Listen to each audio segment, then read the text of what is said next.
What is up, everybody? This is Erik, the one and only Bear Collector, and today I'm actually bringing you guys a very memorable game of mine and a very memorable movie that's tied into the game. That was memorable, that both the game and the movie were very memorable back in the year 2021.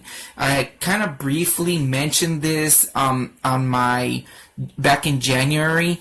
However, I didn't go into too much detail because I've been wanting to do a video of this game, but I've been doing some other videos. But anyways, the game I'm referring to is it's Phantom Fighter for the NES. Now, this game was made back in 1990, and it's tied into and I didn't pay that. I don't think I paid that much for the game.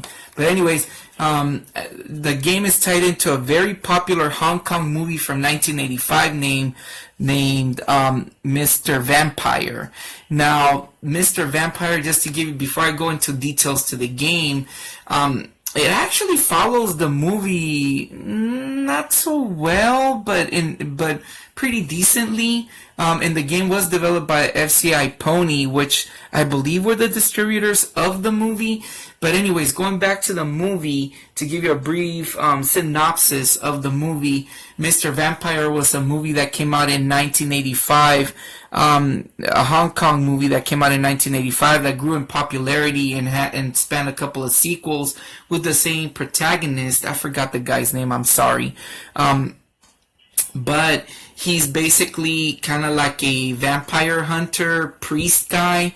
As you can see, he's very similar to that character.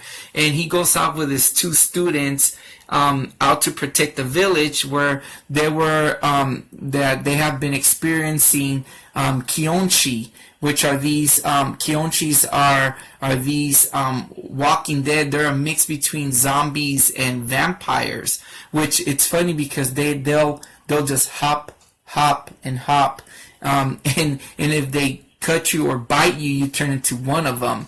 And so the village has been experiencing this situation, and the priest and his assistants were hired to get rid of the threat in the village. In the meantime, the movie is basically a horror comedy.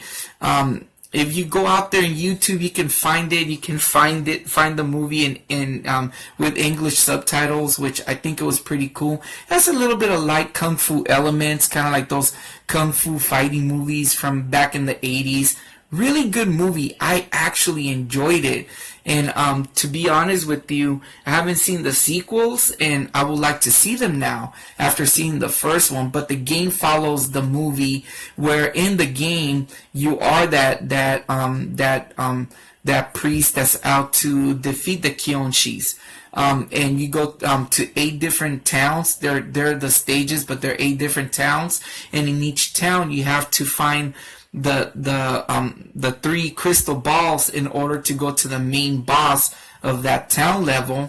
And in the meantime, you go in and you vamp up your kicks, your punches, your jumps, and your fighting style, eventually becoming into a better fighter in the game.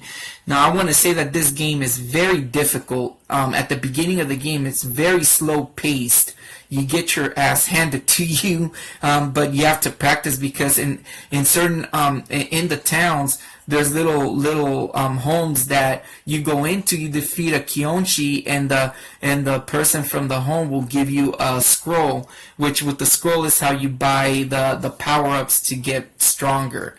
And believe me, you'd want to get stronger because if you don't, it'll be tough. Fortunately, you have like a password save. In every town you get a password, but if you also die, you get a password, and I guess you get to save your items and whatnot when you get from town to town. But all in all, I played it with cheats. I would say enjoy it with cheats. You'll enjoy this game with it.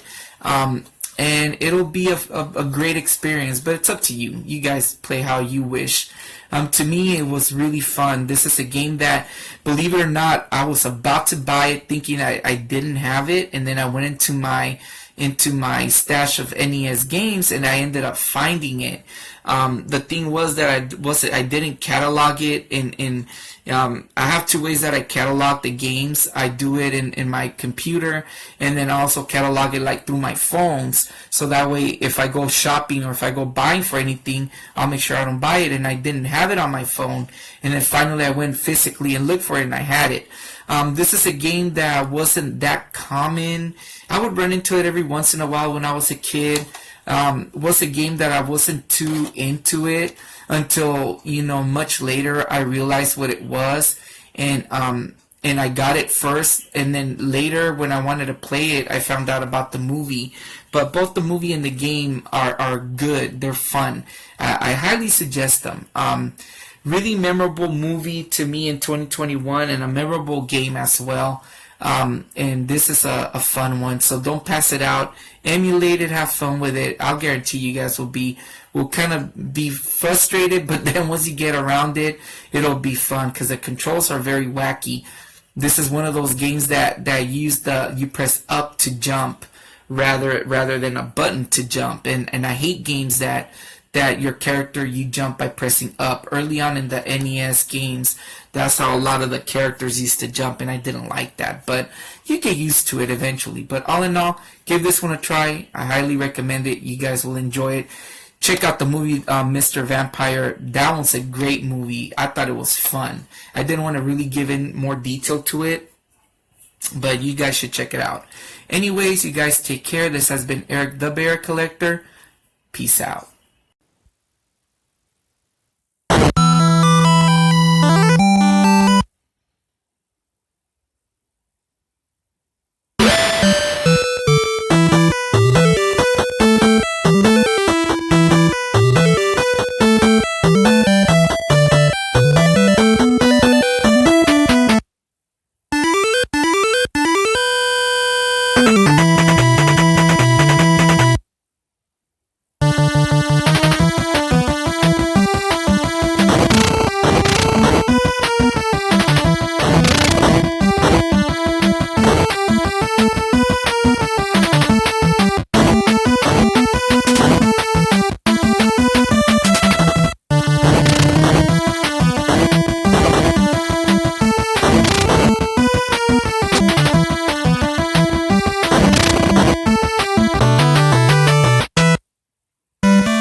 You